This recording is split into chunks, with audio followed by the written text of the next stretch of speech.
Hey everybody, Darrin Bauming here for riflesfootball.com with head coach Geordie Wilson. Bye week, now in the rearview mirror, coach. Back to work as we are here at Safe Patel Mustangs Field at Maple Grove Park.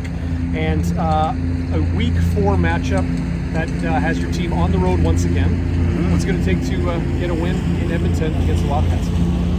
Well, it's funny. A few weeks back, I heard Richard Hall talking about his defense and stuff about just like we got to be tough, right? And I think that's the big thing is like the Regina game, they're a physical team, but we need our toughness quotient has to come up dramatically. Like we gotta fight our way out of this thing. That's the only way you're gonna get this thing turned around. We gotta really buckle down and let it rip.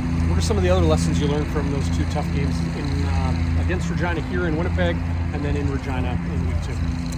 Well, we're looking at it from the perspective we have to stop the explosion plays. Like we've blown some coverages and stuff when we get behind it. And look, at the end of the day, we're not good enough. We're so young to score that volume of points. But what we've told the kids is that we need to be defensively, hold them under 25. You hold them under 25, you got a shot to win. If we don't hold them under 25, we don't have a shot to win. So that's where we got to get to. We kind of get in that window. Obviously, less would be good, but if we can be in that 24, 23 point, because realistically, we should be expecting our offense to score. Let's stay on the defensive side of the ball.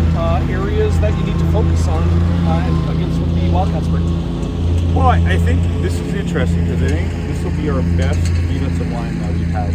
So all of a sudden now, we can kind of control line of scrimmage. I think with this group that we have in there, we feel pretty confident they do a good job. So we've added a new guy in, Sel Pasta, is a big kid from Grand Park, and I think he's got some stir in practice this week alone. Okay. So I think he's going to bring some edge to it. And then we have Will Smith back. We didn't play in Regina, and Will's been a real dominant kid on the interior.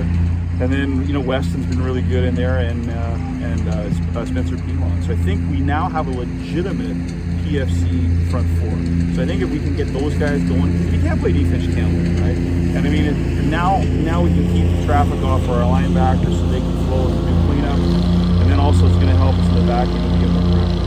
Now, Spencer Pilon, I know, is one guy that could definitely make a lot of things happen on that defensive line. Offensively, where are you coaching your team to find improvement and be effective on Sunday? Well, I don't know if it's coaching, but we still have problems with drops, okay, which is an area that, again, we got to be better at. And the other thing is the vision sometimes with our running backs. Sometimes we have a couple of our guys, they're hard runners, but they're straight downhill guys. So we're going to bring Ivan Jack this week. Ivan's he just literally busted his rear end for the last few years.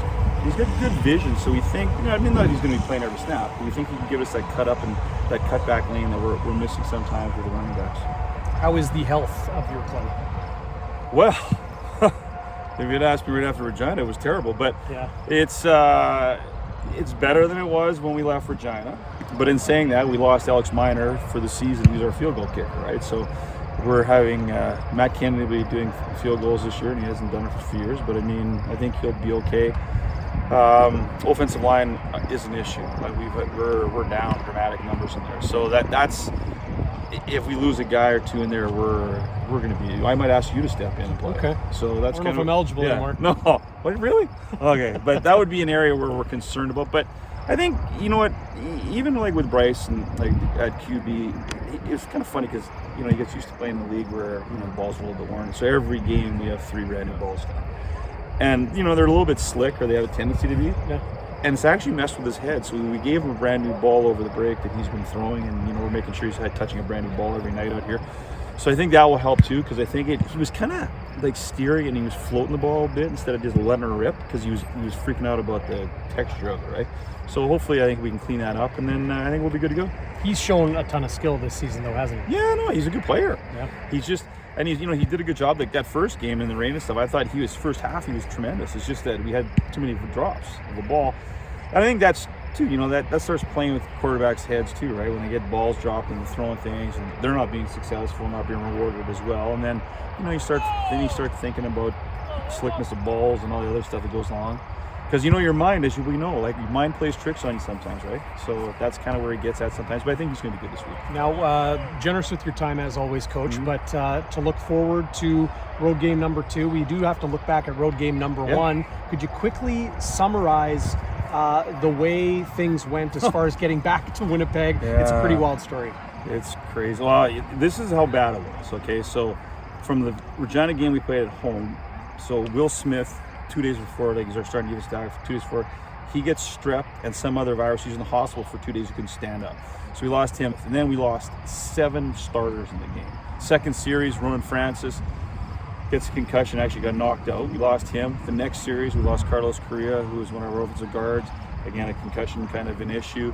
Then we had another offensive lineman, Dawson Abbott. We lost him to an MCL, but fortunately we just found out tonight he was only going to be gone for another 2 weeks, which is good.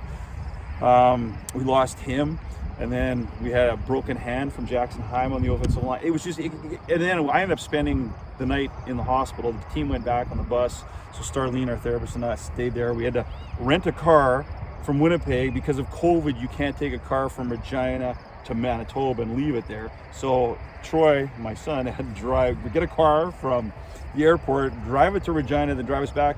And then we were supposed to be getting an SUV because he's not 25. They wouldn't rent him an SUV, so we had a Kia Soul. So then we had Alex Miner, who blew his knee out, basically, our field goal kicker. Yeah. We had to find him a hotel room at 1:30 in the morning, so I got him set up in a hotel room. And then Brandon Kamen's mom had driven to watch the game, so she said she could drive him home because he had to have his legs stretched out because we couldn't fit him in the Kia Soul with Carlos and Starling. So it was just, honest to God, we left Regina at 4:45 a.m. The rest of the team had left at 5:30 or whatever in the afternoon, right? And the hospital, because Saskatchewan has a few more COVID problems than Manitoba does, the hospital is exploding with people. So we were in there for hours. So yeah, it was quite, I had to order some food for them to feed them, and it was one thing after another. So by the time we got back to Winnipeg, I think when I pulled in the perimeter, it was about 10:30 in the morning.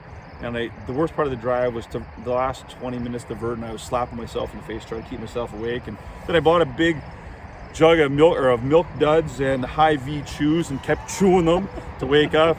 But we made it home, so whatever. And it's good. Like, Alex is out here tonight helping out with our kickers. He's a good kid. It just terrible injury for him. So hopefully he rebounds quickly. No question about that. Compounding problems. Yeah. It probably reminds you why you do this, because I got to admit, your mood stayed high. You stayed, with a lot of perspective on, why we do this and do junior football here. Yeah, no, you know what, and again, we're wearing shirts and our theme this year is resilient. I mean, you're coming out of COVID and all that stuff. You have to be resilient. We all know this as you get older, and sometimes kids don't get it but you're going to get, sand kicked on you more than you're going to have people patting you on the back. That's just the reality of life. And you got to keep moving forward. And you know what? Are we surrendering? Are we waving a white flag? No. Is anyone going to feel sorry for us in our league? No.